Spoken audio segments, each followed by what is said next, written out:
say that I'm by far the best president that Israel has ever even thought of seeing. And it's an honor to be so, and to be so thought of. Many friends in Israel.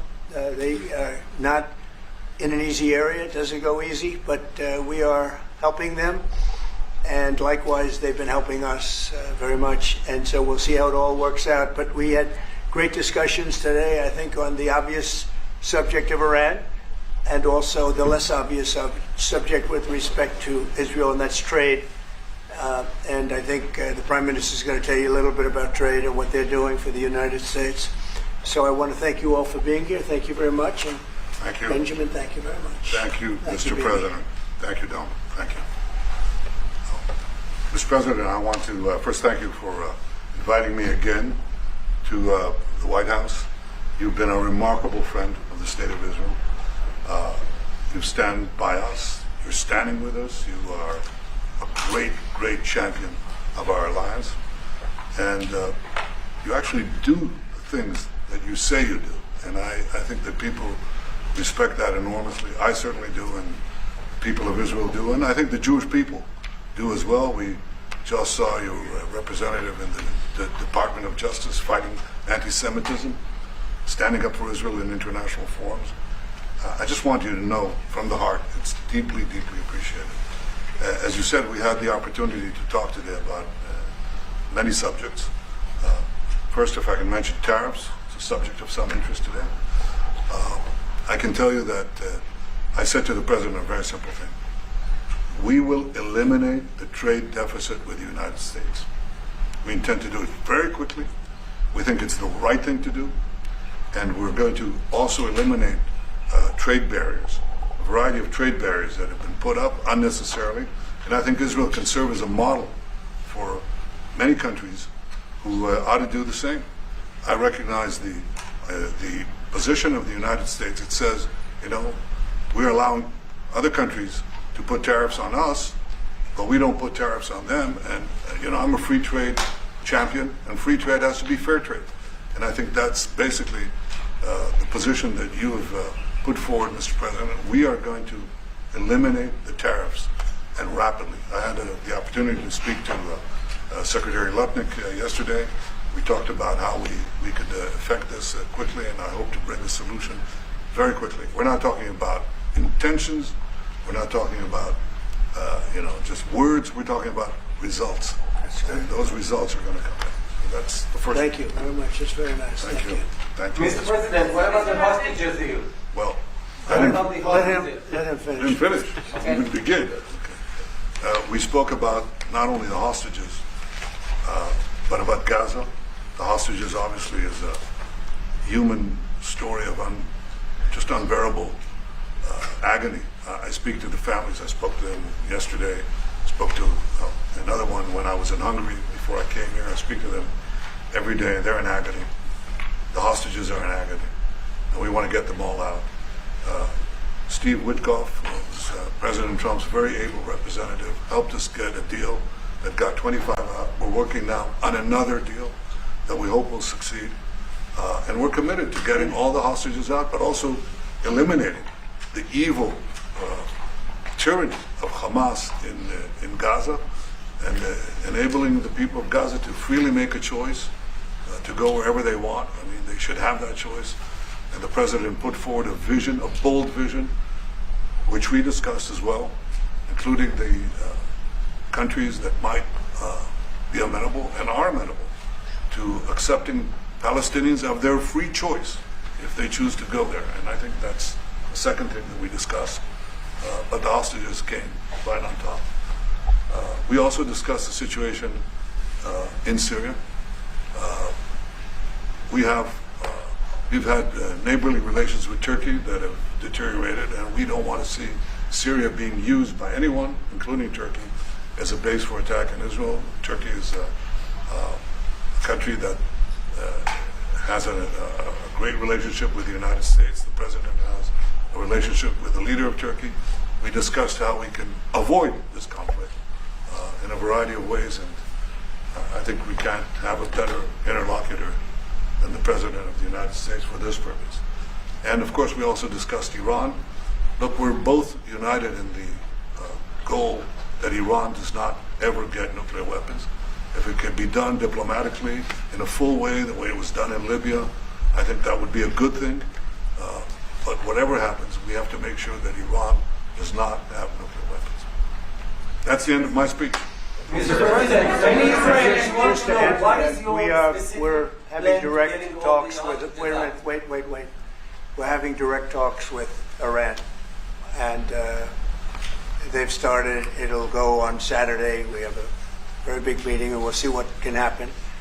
And I think everybody agrees that doing a deal would be preferable to doing the obvious.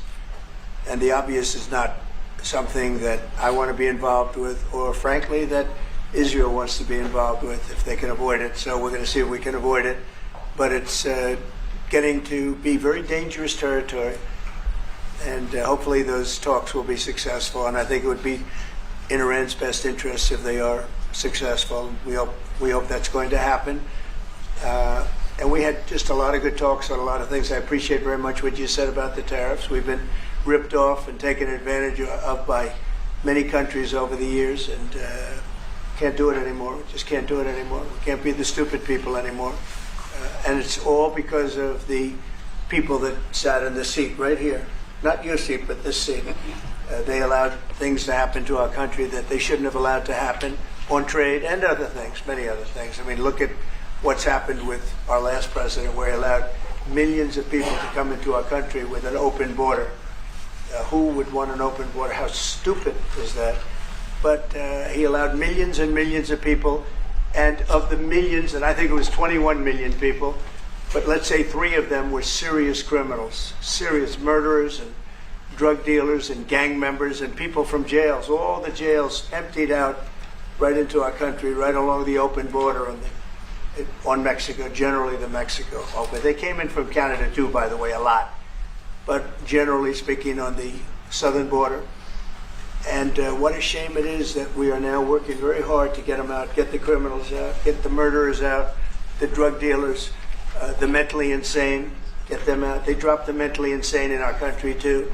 And this was all done by the Biden administration. It's a disgrace that we have to work so hard. And then we have judges that try and protect these people, but they didn't protect us when the people were being let in.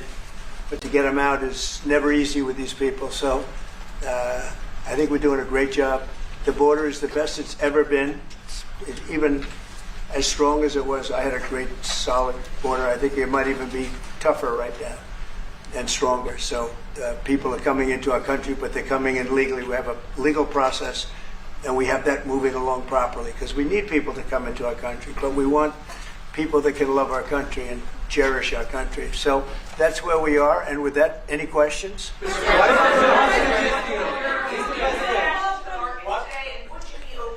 Pause in tariffs to allow for negotiations? Well, we're not looking at that. We have many countries that are coming to negotiate deals with us, and they're going to be fair deals. And in certain cases, they're going to be paying substantial tariffs.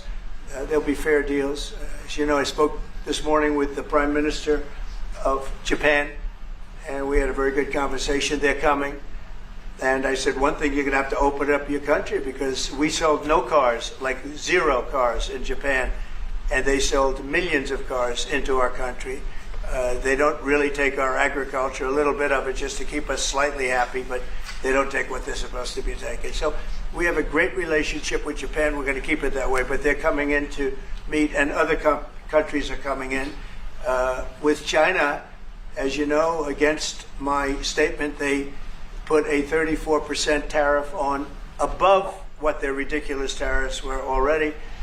And I said, if that tariff isn't removed by tomorrow at 12 o'clock, we're putting a 50% tariff on above the tariffs that we put on. So they've gone for years. They've become a rich country because of people, again, that were in the White House that allowed this to happen. Hundreds of billions of dollars a year they'd make on us on trade, and it shouldn't be that way. And I have a great relationship with President Xi. I hope it's going to stay that way. I have great respect for China, but they can't do this. We're going to have one shot at this, and no other president's going to do this, what I'm doing. And I'll tell you what, it's an honor to do it because we have been just destroyed. What they've done to our system. You know, we have $36 trillion of debt for a reason. And the reason is that people allowed it to get that way. So we'll be talking to China. We'll be talking to a lot of different countries.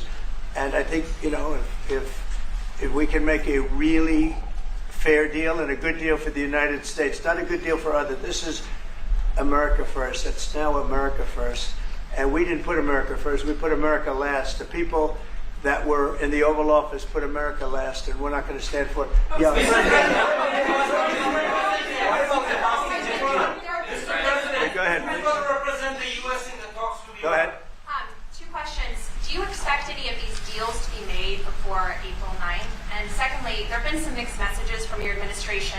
You're talking about negotiations, and yet others in your administration are saying that these tariffs are actually permanent. What is the action? Well, it could be. They can both be true. There can be permanent tariffs, and there can also be negotiations because there are things that we need beyond tariffs. We need open borders. You know, we almost had a deal with China where we're going to open up China. It was almost done. Some of you remember it during my first term, and it was very disappointing. We ended up making a great deal. $50 billion worth of product was sold. $50 billion. You'd like that in Israel. And I made that deal, but it wasn't the deal that I wanted. It was the deal that I wanted was that plus they were going to open up China so that our companies could go into China and compete with other countries and China for the, you know, for a large number of people. And at the very end, that deal was terminated, and we went to a piece of the deal. And there are a lot of things outside of tariffs, but tariffs are very important. But there are a lot of things like opening up countries that were totally closed. China is essentially a closed country. In fact, it is a closed country. And what they do is they charge tariffs so that if you sell cars or if you sell anything, nobody's going to buy it because the price is out of control. But that's true with a lot of other countries also. So we're going to get fair deals and good deals with every country. And if we don't, we're going to have nothing to do with them. They're not going to be allowed to participate in the United States. Mr. President, you